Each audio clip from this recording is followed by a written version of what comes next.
Beautiful. Thank you. How many of you are familiar with the work of Dr. Brené Brown? So quite a few of you. It's good.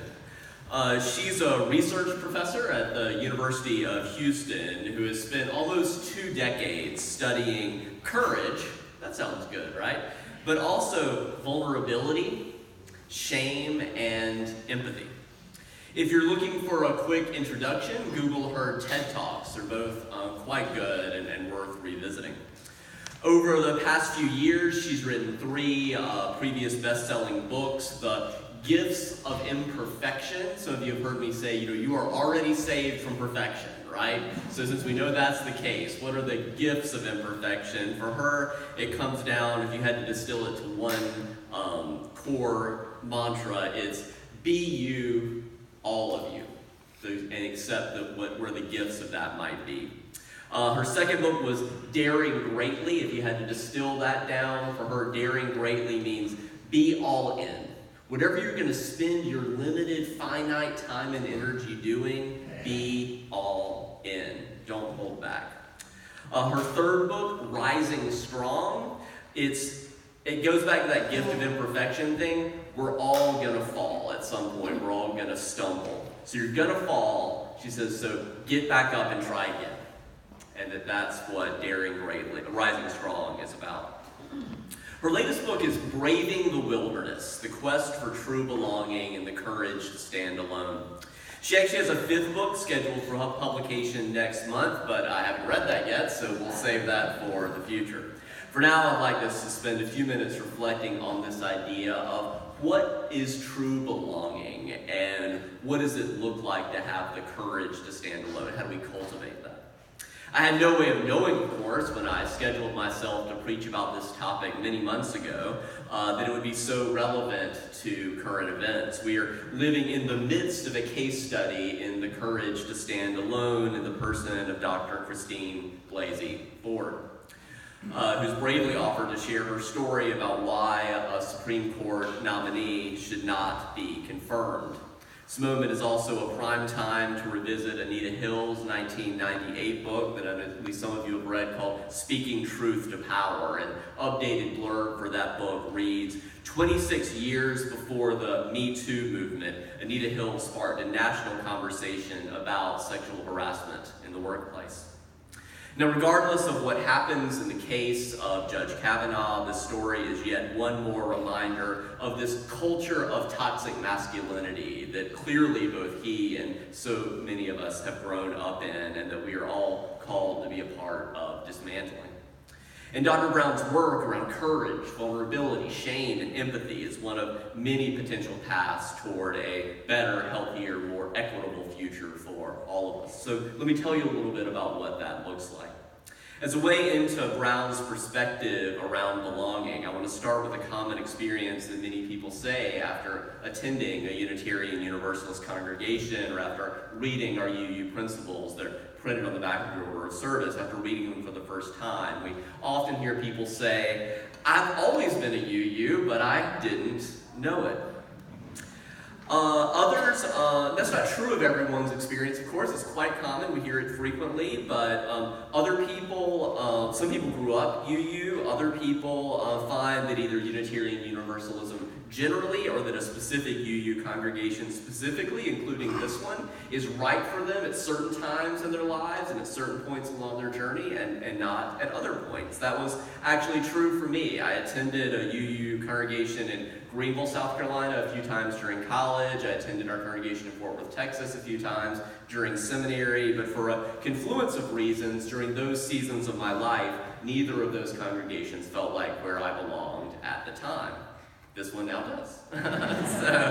I do think Brown is correct that underneath, though, what led me to visit both of those congregations, looking for something different, and what eventually led me through the door here at UUCF, is the desire to be part of something larger than myself. I wonder if that's in some ways true for you as well. And there's an important insight here about why any of us would ever take the risk, especially on a rainy morning, right, of leaving home and trying to be part of a community. Some of you have heard me say before, we have to be better than brunch, right? We have to be better than staying in your pajamas and reading the New York Times or whatever you're into, or binging Netflix. And I think what we offer that's potentially better than that is belonging to something larger than yourself. Narcissism is really great, right? It can take us a long way, but eventually we want to be something larger than ourselves. And there's an important additional shift, though, that Brown's work highlights, and that I think Megan spoke powerfully to in her meditation, that true belonging only happens when we present our authentic, imperfect selves to the world, when we take that risk. And that our sense of belonging, though, Brown invites us to consider, can actually ultimately never be greater than our level of self-acceptance. That we can never really be accepted by others greater than we accept ourselves.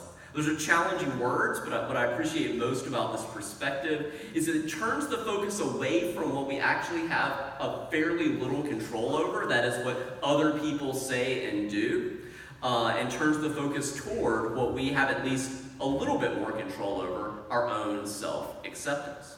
Now, don't get me wrong, self-compassion is much easier to talk about than it is to consistently practice, but I appreciate the encouragement and the reminder to start there and to practice it and to get better at self-compassion. But before I go too quickly into the details of braving the wilderness, of seeking true belonging and finding the courage to stand alone, let me spend just a little time on some counterexamples. After all, it's important to be honest that for many of us, what finally gives us the courage to brave the wilderness, to get out of our pajamas and out into the world, is that our current situation has gotten bad enough that we're ready to risk trying something different. Specifically, Brown's research has found that when people feel like they don't belong in enough aspects of their lives, they tend to respond in one of three ways. The first way is to seek relief from your unsatisfactoriness, from your suffering, from your pain, by trying to numb it. You can numb it by drugs, you can numb it by TV, or whatever your numbness of choice is. You can try to numb that pain, or you can inflict it on others, right? You distract yourself from your own pain by belittling other people. Some of you have probably been on the receiving end of that. The second way is to deny your pain, but that attempted repression ensures that it will come out in twisted ways and impact others. The third way is to find the courage to own your pain, to be real about it, and to develop a level of empathy and compassion for yourselves and others, knowing that everyone else is also in pain and suffering, and then developing empathy and meeting people at that intersection. In a lot of ways, it's a fairly Buddhist worldview. Remember that first noble truth that being alive means that there will be suffering, there will be unsatisfactoriness. The first two strategies of numbing out or oppressing the pain and suffering, they don't tend to work out very well long term, either for yourself or for those around you. As the writer Anne Lamott has said about her attempts to numb her suffering, by the end, I was deteriorating faster than I could lower my standards.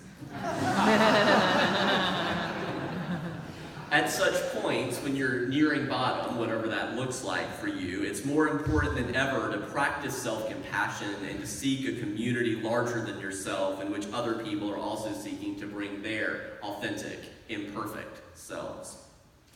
It's also clear that Dr. Brown's latest book, which was published last year in 2017, is written at multiple points in explicit response to the 2016 presidential election and how people are feeling existentially in response to that. She knows it's no small thing for such a time as this to challenge herself and others to practice courage and vulnerability, self-compassion, and empathy. But I think she's right that such practices can begin to definitely change us and potentially have ripple effects out into the world. So for such a time as this, when our country is deeply divided in many ways, Brown has tried to distill the lessons of what she's learned over almost 2 decades into 4 specific practices. People are hard to hate close up. Move in. Speak truth to bullshit. Be civil. Hold hands with strangers. strong back, soft front, wild heart. I'll say a few about each of these practices in turn. As I share about each of them in more detail, I'd encourage you not to feel overwhelmed that you now have 4 more things to do. Instead, notice if maybe one of these particularly resonates with you in this season of your life, and start there. So first, Brown's research has shown that people are hard to hate close up, so move in. There's a lot to say here. Since we have limited time, let me just go straight to the top of the list for quite a few people. Speaking for myself personally, I have actually over time come to find it unhelpful to hate President Trump. As I try to move closer, metaphorically of course, I can feel compassion for him. That may or may not be true for you. Remember what Brown said about the 2 common responses of feeling like, I don't feel like I belong here anymore. She said, you can either live in pain and seek relief by numbing it and or inflicting it on others, or you can try to deny your pain, and that denial ensures that in twisted ways you will pass it on to others. Well, from what I can tell, President Trump had an incredibly toxic childhood and is inflicting it on his children, on a series of wives, and now on the American public and the wider world. And though he is famously a teetotaler in regard to alcohol, he seems to be constantly trying to numb himself by watching television news all day and late into the night while simultaneously multitasking by tweeting about it. Here's the important caveat. Feeling compassion for Mr. Trump does not mean that I think he should be president. But whereas hating Trump eventually has felt really toxic to my system, feeling compassion for him allows me to advocate for social change in a way that for me has begun to feel less constricted, less tight and brittle, more free, and more aligned with our you first principle, which can be really hard, the inherent worth and dignity of every person. But Mr. Trump is both a clarifying and difficult starting point. For a more everyday practice, I appreciate this line from Dr. Brown. It's one to just kind of keep in your tool belt. She says that if you find yourself suddenly in the middle of a difficult and uncomfortable conversation, I know that never happens to any of you. So if you find yourself in a difficult and uncomfortable conversation, she says that the most courageous thing she has found to say is, tell me more. Tell me more. That's the best way she's found to experiment with that truth that people are hard to hate close up, so move in. Find out more about what are the stories, what happened to you, right? What are the stories and the experiences behind why they think so differently than you do? And what are the stories and experiences that you can share? Not just debating ideas, right? But what are the stories and experiences you can share about why you think differently than they do? The second of Dr. Brown's 4 practices for such a time as this is also transparently born out of current events. Speak truth to BS. Along those lines, have any of you ever read, there's actually a little book by a philosopher named Frankfurt titled On BS. Have any of you ever read this? It's actually an essay. It's about 67 pages that he then published with Princeton University Press.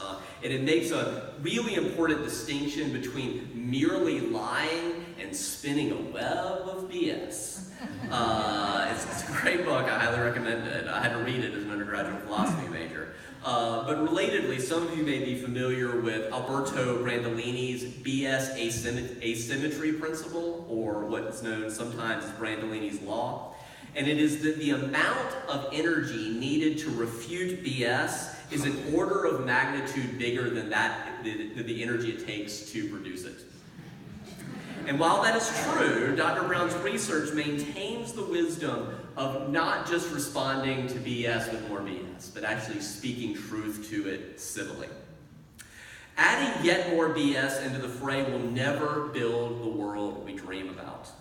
And authentic, vulnerable people remain deeply compelling, which is one reason there is so much fear in certain quarters about this coming potential testimony of Dr. Christine Ford.